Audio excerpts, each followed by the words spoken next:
காலையில் தூங்கி எந்திரிக்கிறப்ப கிச்சன்லேருந்து கமகமன் வாசம். என்னன்னு பார்த்தா முட்டை பொரியல், இங்கே பாருங்கள் ஏபிசி ஜூஸு, பருப்பு வச்சுருக்காங்க, அப்புறம் பருப்பு ரசம் மத்தியானத்துக்கு சேர்த்து வச்சுட்டாங்க அம்மா.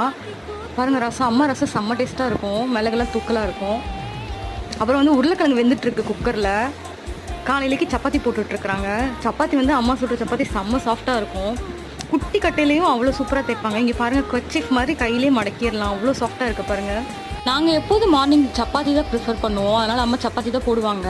உருளைக்கிழங்கு வரும்போது சைட் பை சைட் ரெடி ஆகிட்டு இருக்கு. ஒயிட் ரைஸ் பாருங்கள் மத்தியானத்துக்கும் சேர்த்து வச்சுட்டாங்க. நாங்கள் வந்ததுனால சின்ன ஹாட் பேக்கில் எக்ஸ்ட்ரா ஒயிட் ரைஸும் வச்சுட்டாங்க. இப்போ பாருங்கள் இவ்வளோ செஞ்சு இந்த பையனுக்கு வந்துட்டு ஆஃபீஸ்க்கு லேட் ஆகிடுச்சின்னு சொல்லிட்டு வெறும் ஜூஸை குடிச்சிட்டு போகிறான். அதுலேயும் பாருங்கள் ரியாக்ஷன், இவனுக்கு கஷ்டப்பட்டு போட்டு கொடுத்தாங்க பாருங்கள், அவசரத்தில் சிந்தி மேலே சிந்தி கீழே சிந்தி குடிச்சிட்டு போகிறான். டே அம்மா அருமை இப்போ தெரியாதடா, கல்யாணம் ஆனால் உனக்கு தெரியும் அப்படின்னு சொல்லிட்டு சரி நம்ம வந்த வேலையை பார்க்கலான்னு வழக்கம் போல் பாலை வச்சுட்டு சூடு பண்ணி காஃபியை போட்டு கிளம்பிட்டேங்க. பாய் டு டூஸ்.